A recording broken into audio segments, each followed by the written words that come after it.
Assalamualaikum warahmatullahi wabarakatuh. Selamat malam teman-teman semuanya. Kembali lagi bersama saya Robi Rahmatullah di perspektif yang keempat di bulan Oktober. Mohon maaf untuk perspektif di bulan September tadi podcastnya tidak bisa kita upload karena memang pada saat itu kita masih dalam penyesuaian jadwal untuk proker-proker dari himpunan mahasiswa pemerintahan. Jadi pada kesempatan hari ini teman-teman, kita akan membahas terkait isu yang sudah diupload sebelumnya di perspektif edisi bulan Oktober, yaitu dilema organisasi berserta dengan satu isu lagi lingkaran dinasti politik. Itu adalah dua isu yang akan kita bahas pada malam hari ini, tentunya dengan rekan diskusi saya juga. Kita sambut Bang Padli, angkatan 2019, mahasiswa pemerintahan. Assalamualaikum Bang. Waalaikumsalam Rob. Gimana kabar Bang? Alhamdulillah. Alhamdulillah baik Bang ya. Iya siap. Ya, karena kemarin Bang Padli juga sudah pendadaran ya Bang ya. Alhamdulillah. Iya, sudah pendadaran, sudah SIP resmi belum Bang? Belum ya, masih karena secara pengakuan aja. Oh iya betul. Tapi setidaknya itu sudah menenangkan pikiran, betul nggak Bang? Betul. Nggak ada begadang-begadang lagi ya Bang ya? Nggak ada lagi. Iya. Enggak. Sekarang kita lagi yang mau mengejar SIP lah. Jadi teman-temannya doakan ya Bang ya, dan kita lancar-lancar Bang. Nah juga for your information, bahwasanya Bang Padli ini juga salah satu ketua himpunan mahasiswa ilmu pemerintahan periode 2021-2022.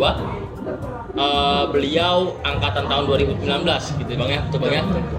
Nah juga menjadi rekan diskusi saya pada malam hari ini. Ini Bang, kita sedang membahas salah satu isu regional kampus Bang. Regional kampus. Iya. Siap. Ini juga menjadi salah satu isu nasional juga sih sebenarnya, karena di mana-mana di dalam kampus pasti ada yang namanya organisasi kan Bang. Ya. Ya nggak mungkin nggak ada gitu. Nah pada saat ini kita dihadapkan dengan situasi krisis kader Bang. Situasi krisis kader di mana minat para mahasiswa itu terhadap organisasi itu kurang gitu Bang, minatnya. Karena entah apapun itu alasannya, yang jelas pada malam hari ini coba kita kulik Bang, minat dari organisasi itu kenapa bisa berkurang. Nah berdasarkan dari tulisan yang diajukan pada perspektif ini, minat organisasi itu berkurang karena yang pertama tidak menghasilkan uang. Tidak menghasilkan profit. Ya, tidak profit. Yang kedua, dia terkadang toksik gitu Bang, tidak sesuai dengan apa yang mereka harapkan manfaatnya. Kadang dinamika yang dibuat itu tidak substansi gitu Bang. Dinamikanya tidak bermanfaat, yang cuma sekedar untuk memperlambat rapat dan lain sebagainya, untuk kepuasan senior belaka ya gitu Bang. Nah, ini beberapa dari tulisan-tulisan teman-teman. Nah, dari Abang sendiri, kalau minat organisasi sekarang itu kurang itu apa sih Bang?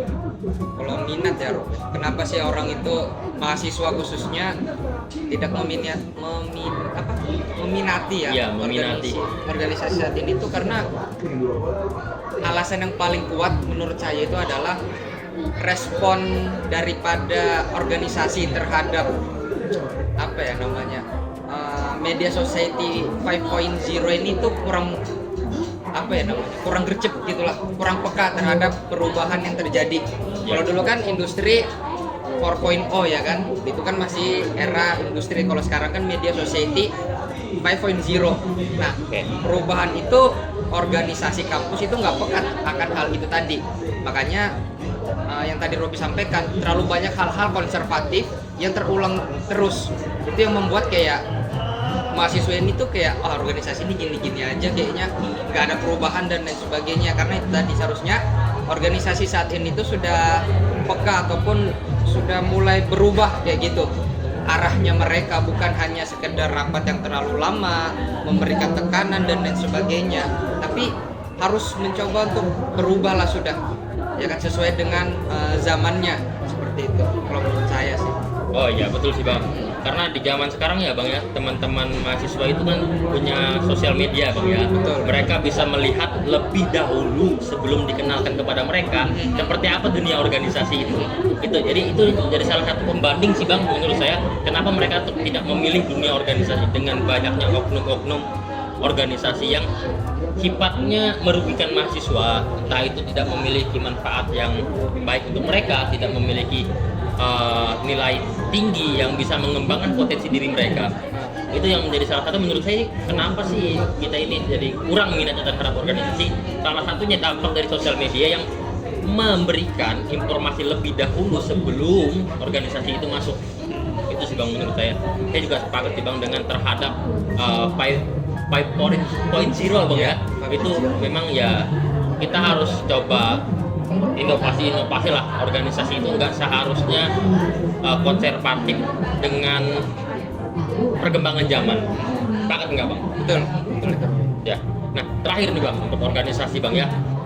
Kalau dari pengalaman abang terhadap organisasi selama 4 tahun ya bang ya berorganisasi? Ya kurang lebih 4 tahun. Ya kurang lebih 4 tahun berorganisasi. Nah apa sih yang menjadi kritik bang terhadap organisasi yang abang lalui selama ini? Kritik ya. Kritik terhadap organisasi. Yang pertama itu sekarang organisasi itu seharusnya mulai lebih fleksibel gitu, nah nggak kaku.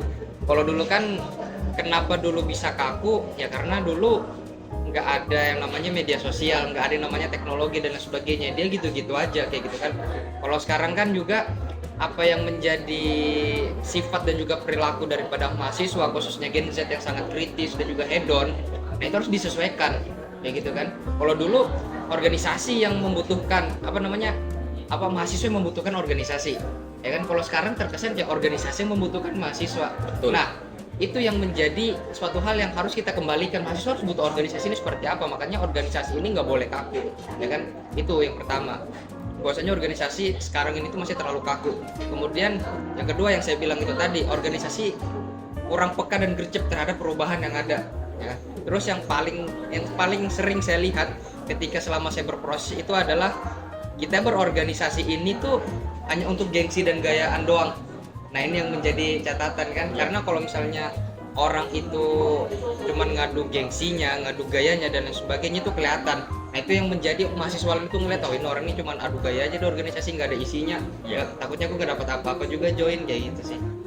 Itu sih ada 3 poin yang menjadi kritikan saya selama saya berproses. Ya. Kritikan-kritikan itu ya mungkin bisa menjadi salah satu ini sih bang ya, dorongan untuk organisasi-organisasi kampus, terutama di kampus kita Universitas Mula Warman, mungkin bisa menjadikan bahan acuan sih. Kalau memang harus berubah ya berubah gitu. Jangan maksudnya jangan di situ-situ aja jalan di tempat dengan mengandalkan yang namanya budaya sih. Saya sebetulnya kurang sepakat dengan kata budaya itu sih bang ya. Iya kan? Karena apa ya bang ya, namanya budaya tapi dengan perkembangan zaman yang semakin pesat itu justru malah jadi makin ketinggalan sih bang. Nah itu sih kalau dari saya. Nah ini bang, ini yang jadi salah satu poin penting bang di pembahasan kita. Sekarang kan masuknya zaman era-eranya maba masuk nih, maba baru nih, semangatnya menggebu-gebu nih, masih kepengen ikut kegiatan kampus dan lain sebagainya, penasaran juga. Terus juga di era-era sekarang juga sudah mulai masuk regenerasi kepemimpinan, betul mulai lagi regenerasi organisasi yang akan datang. Nah pesan abang untuk maba-maba yang akan nantinya memasuki organisasi agar mereka tidak dilema terhadap organisasi, dan juga pesan abang terhadap organisasi yang nantinya mungkin bakalan menghadapi tantangan-tantangan yang lebih baru lah sih bang. Itu sih bang, 2 aja bang. 2 ya. Untuk maba dan juga organisasi yang nantinya bakalan menghadapi tantangan-tantangan yang baru. Baik, pesan saya untuk mahasiswa baru, khususnya bukan mahasiswa baru aja ya, semua orang yang mau memulai organisasi organisasi kampus ya kan. Itu pesan saya yang pertama. Kalau tadi Robi bilang, Robi kurang sepakat dengan adanya budaya. Kalau saya kebalik, Robi, pahami dulu budayanya organisasi itu seperti apa. Kalau misalnya teman-teman masuk, pahami dulu budayanya. Ketika teman-teman kurang ataupun tidak sesuai dengan passionnya teman-teman, jangan dilanjutin. Ya, mending cari organisasi itu sesuai dengan passionnya kita sendiri. Tempat belajar banyak, organisasi kampus itu banyak, nggak hanya IMA, nggak hanya BEM dan lain sebagainya. Ya, banyak sekali organisasi kampus. Kemudian yang kedua, pahamin kalau ikut organisasi itu nggak bisa ngasih apa-apa ke kita. Tapi kita yang masuk ke organisasi, kita yang ngasihkan diri kita untuk organisasi, maka organisasi akan memberikan banyak untuk kita. Ya, jadi kita masuk, kita mau pintar public speaking misalnya, organisasi nggak bisa ngasih. Tapi ketika kita masuk ya kita harus belajar. Seperti itu. Nah terus untuk pesan saya juga terhadap organisasi, mereka yang masuk ke dalam organisasi teman-teman ini tuh bukan budak broker. Oke, budak broker. Ya kan? Sekarang kita dipusingkan sama broker nih bang, yang harus ditutup perfect lah, iya, harus betul. ditutup. Padahal kita dalam proses belajar ya bang ya. Betul. Itu curhatan nih bang, betul curhatan itu ya teman-teman ya. Yang pertama, anak-anak itu bukan produk, anggota organisasi itu bukan budak proker yang pertama. Terus kemudian yang kedua, mereka itu harus banyak didengar. Ya kenapa anak organisasi itu yang baru masuk ataupun yang sudah lama berproses mereka itu hilang tiba dan sebagainya, karena mereka itu capek ngerjakan proker dan sebagainya, tapi pemimpin ataupun pengurus organisasi ini lupa kita ini mau ngasih apa untuk mereka, tujuan mereka ini apa. Nah itu, jadi perlunya organisasi selain peka terhadap perubahan, tapi peka juga terhadap apa yang menjadi tujuan teman-teman mensejahterakan anggota itu tadi. Intinya apresiasi bang ya. Apresiasi Itu penting sekali. Betul banget. itu sih Rob, pesan saya untuk mahasiswa dan juga organisasi. Ya, baik. Itu tadi terkait pembahasan kita soal organisasi ya teman-temannya. Untuk teman-teman yang di luar sana yang mungkin nanti menonton video ini, silakan komen. Kita mau lihat pendapat kalian tentang organisasi di kampus itu seperti apa, dan jangan takut untuk berpendapat di sosial media selama itu punya adab gitu ya teman-temannya, karena kita di negeri Indonesia bukan di negeri Wakanda. Kalau di negeri Wakanda mungkin kita sudah ditangkap. Indonesia loh aman bang, ya kan, negara kita ini aman sejahtera gitu loh teman-teman. Jadi silahkan komen apapun pendapat kalian tentang organisasi, kita coba bertukar pendapat di dalam komentar gitu. Itu sih bang untuk organisasi saat ini, ya harapannya tetap menjadi salah satu wadah yang memang memberikan more value lah sesuai dengan fungsi mahasiswa atau peran dan fungsi mahasiswa itu, yang memang apa ya, mengasah mahasiswa itu menjadi mahasiswa yang berkualitas lah untuk mencetak sumber daya manusia yang memang membangun bangsa ini dengan baik. Itu sih bang harapannya untuk organisasi ke depannya. Jadi teman-teman mahasiswa baru ataupun mahasiswa lainnya yang memang nanti mau join organisasi, jangan ragu. Seperti yang kata Bang Fadli tadi, pahami dulu organisasinya, pahami budayanya, baru kalian masuk. Kalau semisal itu kalian tidak memahami, tidak meriset organisasinya, kalian masuk dan itu gagal, ya itu salah kalian gitu loh, bukan salah organisasinya. Bukan salah organisasinya. Betul. Sepakat Robin. Ya, itu sih teman-teman ya. Terima kasih untuk yang menulis terkait perspektif organisasi ini, sangat baik sekali untuk kita bahas, karena ini menjadi salah satu isu yang selalu ada setiap tahunnya gitu loh, yang memang nggak terbahas, jarang sekali terbahas gitu. Sekarang kita lanjut ke perspektif yang kedua bang ya, kita ganti segmen. Oke, balik lagi bang ya. Siap. Sekarang kita ganti pembahasan bang, sedikit melenceng sebenarnya isunya ini dari tadi kan organisasi ya, sekarang kita masuk ke politik bang. Politik ini lagi rame-ramenya juga bang, sekarang sudah nyatu nih lingkaran dinasti politik yang sudah dibentuk di rejim yang sekarang. Betul. Nah itu kan sekarang ada salah satu anak presiden yang sudah bergabung resmi ke salah satu partai dan langsung jadi ketua umum gitu. Enak banget ya. Saya aja di himpunan harus proses 2 tahun dulu baru bisa jadi BPH. Itu langsung masuk jadi ketua umum gitu loh. Nah jadi gini teman-teman ya, di lingkaran dinasti politik ini punya sejarah bang. Memang di negara kita kan sejarahnya memang ya berasal dari kerajaan yang memang sistemnya dinasti gitu kan. Dari tahun ke tahun, maksudnya dari setiap pergantian raja selalu ke anaknya, tidak jauh dari anak ataupun keluarga dekatnya. Nah sekarang hal itu masih terus berlanjut di negara kita yang sudah berganti sistem menjadi demokrasi presidensial dan sebagainya. Betul. Nah hal ini kan memang nggak melanggar secara konstitusi, tapi ya secara etika, secara moral itu melukai demokrasi bang. Karena menurut saya bang ya, kalau misal dinasti politik itu dia hanya berputar kepuasannya di situ-situ aja bang, dan tidak ada angin segar, tidak ada udara segar dari kepemimpinan yang baru. Ya mohon maaf aja bang ya, saya juga pengennya ada dari suku lain yang menjadi presiden kan, yang memimpin dan lain sebagainya. Kalau semisal oligarki sudah dibentuk dari akar, dan sampai sekarang kita bakalan susah untuk menemukan angin segar dari politikan di Indonesia gitu bang ya. Gitu sih bang. Kalau dari abang melihat dinasti politik ini gimana bang? Mungkin dari sudut pandang hukum dan lain sebagainya lah bang. Silakan aja bang. Baik. Berbicara masalah dinasti politik di Indonesia saat ini ya, ini merupakan salah satu respon yang sangat rasional, Robi. Jadi dalam artian ini bukan suatu hal yang salah dan juga bukan kalau dibilang kalau mau dibilang hasil daripada kecacatan kebijakan yang ada mungkin bisa jadi ya, tapi intinya ini merupakan salah satu respon yang sangat rasional. Karena kenapa?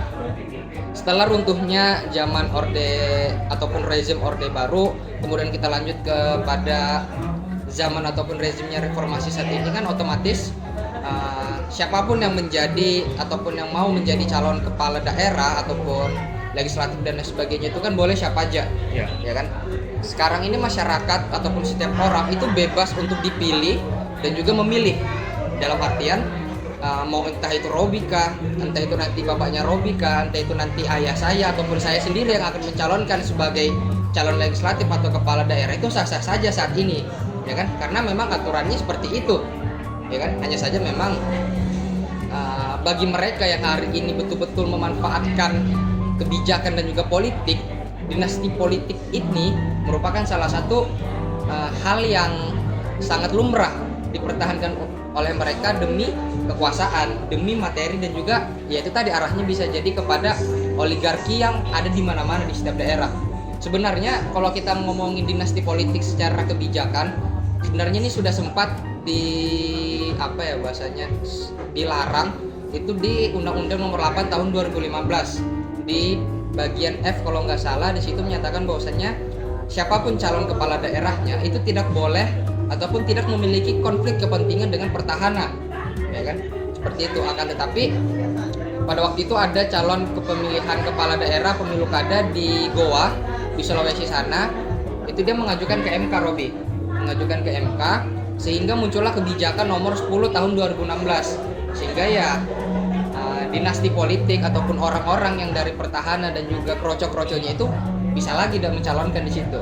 Ya, jadi sebenarnya kalau saya melihat dari segi sudut pandang kebijakan yang ada di Indonesia, dinasti politik ini sah-sah saja. Ya kan, dinasti politik ini sah-sah saja dilakukan karena memang semua orang saat ini bebas untuk dipilih dan juga memilih. Aturannya sudah ada, ya kan. Yang menjadi catatan kita melihat dinasti politik ini itu adalah dampaknya. Kalau tadi mungkin kalau saya sepakat dengan apa yang dikatakan Robi, dinasti politik ini arahnya rata-rata mereka mempertahankan segi oligarki dan juga materialistik orang-orang tertentu. Ratu Atut di Banten, ya kan? Ya, betul. Kemudian di Kabupaten Goa, dan juga sebelum di zamannya Presiden Joko Widodo juga ada di zamannya SBY. Itu sudah pasca reformasi, sudah ada, ya kan? Jadi ya memang dinasti politik itu kita nggak bisa ngelihat hanya daripada satu sudut pandang, oh ternyata dinasti politik ini berdampak negatif, ya kan. Ini adalah merupakan respon yang nasional. Kita berbicara bagaimana orang yang melakukan dinasti politik, kelompok yang melakukan dinasti politik ini, apa yang telah diberikannya kepada masyarakat, gitu sih kalau bagi saya, Rob. Oh iya, betul Bang. Saya sih masih kurang Bang ya, kurang sepakat terhadap dinasti politik yang selalu menjamur di negara kita. Karena begini sih Bang, dinasti politik itu dia selalu Bang ya, selalu memiliki konotasi bahkan track record yang jelek sekali di negara kita Bang. Nggak ada saya lihat dinasti politik yang mohon maaf bisa dibilang bagus di Indonesia tapi selalu jelek. Contoh Soeharto, dinasti politiknya, mohon maaf, anaknya Tommy Soeharto, dia kan selalu kontroversi ya Bang ya. Betul. Selalu memiliki proyek dan lain sebagainya, bahkan hakim dan lain sebagainya. Itu aduh, takut ya sebutnya ini, tapi kayaknya nggak ada lagi orangnya. Apa sih saya kayaknya ya. Iya, nah itu kan bentuk dari kejahatan sebuah dinasti politik yang sampai saat ini masih nggak ada titik terang kenapa dinasti politik itu menjadi sesuatu yang baik untuk negara kita.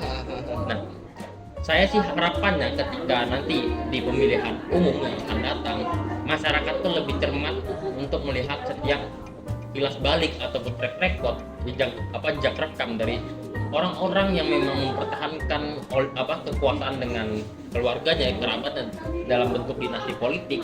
Itu masyarakat bisa cerdas Bang, bisa paham.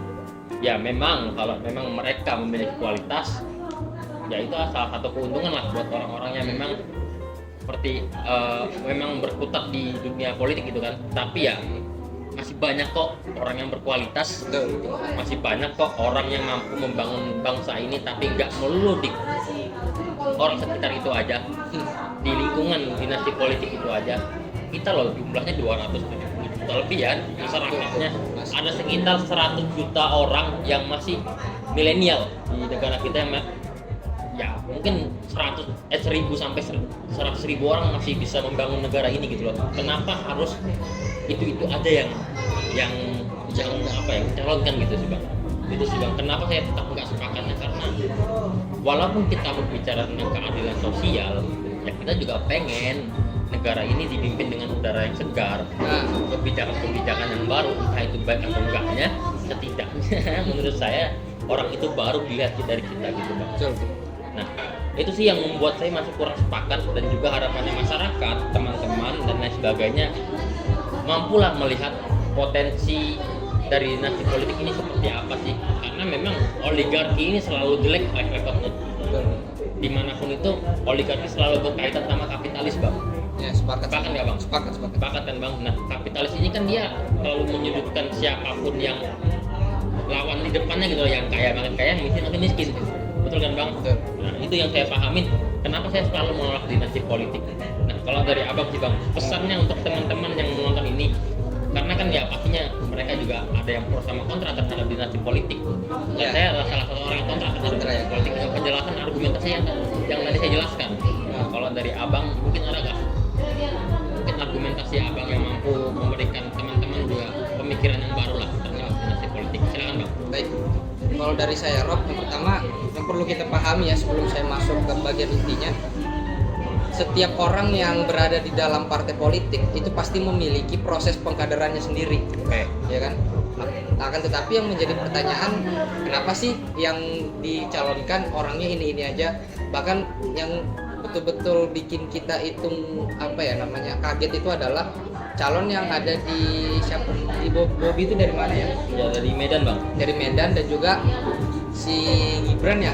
Gibran di Solo ya kan? Itu kan sebelumnya calon daripada PDI itu bukan mereka kan? Ya betul. Akan tetapi karena muncul dua nama orang ini, tiba-tiba dua orang yang menurut kita ini udah kredibel, udah punya experience, sudah punya pemahaman terkait daripada politik itu lebih, ataupun tentang leadership itu udah lebih lama lah ya kan, akan tapi digantikan secara langsung oleh orang baru yang notabene ini adalah keturunan ataupun keluarga daripada presiden gitu kan. Nah ini yang menjadi yang menjadi suatu hal yang harus dilirik oleh masyarakat. Kenapa partai ini kok bisa seperti ini, ya kan? Nah kita sebagai masyarakat yang hari ini tidak berkontestasi dan juga menikmati soal politik dan pemilu harusnya menilai hal-hal yang seperti ini, ya kan? Ketika dinasti politik itu hadir di Indonesia dan juga calon-calon itu dihadirkan juga, maka yang perlu kita nilai adalah kinerja daripada dinasti ataupun orang-orang yang melakukan dinasti politik itu. Karena saya secara pribadi tidak menolak yang namanya dinasti politik dengan kebijakan yang ada saat ini, ya kan? Jadi saya mengikut ketika memang kebijakannya itu melarang dinasti politik, ya oke. Tapi ketika kebijakan yang sekarang ini itu mengarah memperbolehkan ataupun membuka ruang untuk dinasti politik, ya silahkan dinasti politik ini dilakukan.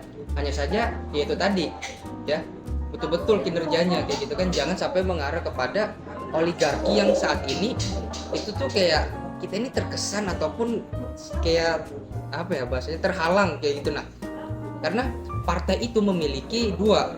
Yang pertama pemilih tetapnya mereka atau pemilih setianya, yang kedua ya pemilih yang masih abu-abu kayak gitu kan.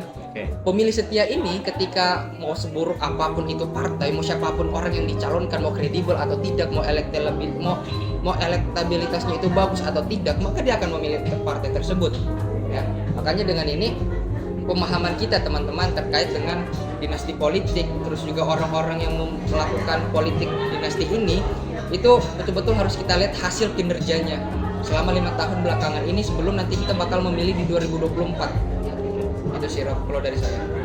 Nah itu teman-teman ya, penjelasan dari kita berdua mungkin nggak panjang dan nggak kita kulik lebih jauh, tapi kita membuka selebar-lebarnya ruang komentar di sosial media yang akan teman-teman tonton ini nantinya. Silakan berkomentar apa pandangan kalian terhadap dinasti politik yang ada di Indonesia. Apakah itu baik untuk negara kita atau justru itu akan menjerumuskan kita ke hal yang justru membuat bangsa kita ini menjadi tidak merdeka kembali gitu kan. Yang harusnya tadi merdeka bang ya, merdeka lepas dari jajahan jajahan mental lah, jajahan apa lah, bingung saya menjelaskannya. Ya kita ini, saya merasa masih dijajah gitu loh bang. Kita ini masih dijajah oleh orang-orang yang memiliki kepentingan tertentu, kepentingan yang memang nggak mengarah kepada rakyat gitu sih bang. Yang katanya pilih saya, nanti saya akan sejahterakan rakyat, tapi nyatanya ketika duduk di kursi Senayan ataupun mempunyai jabatan kita dilupakan. betul. Itu sih bang, yang harusnya menjadi pelayan publik tapi malah dilayani publik. Nah itu saya sih masih nggak sinkron sama hal itu, mungkin ya karena saya masih punya idealisme. Mudah-mudahan Namanya juga mahasiswa wajar sih, Ron. iya, mudah-mudahan tetap bertahan sih bang. Saya harusnya nggak tergoda sama hal-hal yang seperti itu. Silakan teman-teman berkomentar. Itu sedikit obrolan dari kita pada hari ini. Saya ucapkan terima kasih bang ya untuk menyempatkan waktunya kita berdiskusi sedikit, karena memang ruang diskusi itu harus selalu ada bang di sudut manapun, karena kita sebagai mahasiswa yang tentunya menjadi agen perubahan dari setiap generasi dan generasi untuk memberikan apa ya bang ya, untuk mengontrol sih bang, mengontrol jalannya roda pemerintahan, mengontrol jalannya hal apapun yang berkaitan tentang bangsa ini gitu bang. Karena ya kita sebagai penjaga guardian Kita ini sebagai social control. Nah, social control, betul bang. Terima kasih sudah membetulkan itu sih bang. Kita ini sebagai social control yang untuk menjaga jalannya kewarasan kita lah sebagai bangsa, karena banyak negara-negara yang hancur karena mahasiswa atau pemuda-pemudanya itu apatis bang. Sepakat saya, Ron. Ya kan, ada beberapa negara yang hancur, yang nggak maju, bahkan makin merosot, tidak berkembang, bahkan menjadi tertinggal karena masyarakat pemuda-pemudanya juga itu apatis terhadap negaranya, tidak Value daripada pemuda dan mahasiswanya itu nggak ada. ya nggak ada gitu bang, percuma gitu. Nah itu jadi salah satu kenapa kita hari ini menjadi berdiskusi. Itu teman-temannya, itu cukup dari saya pada hari ini. Terima kasih kepada para penulis yang sudah mengirimkan tulisannya kepada kita.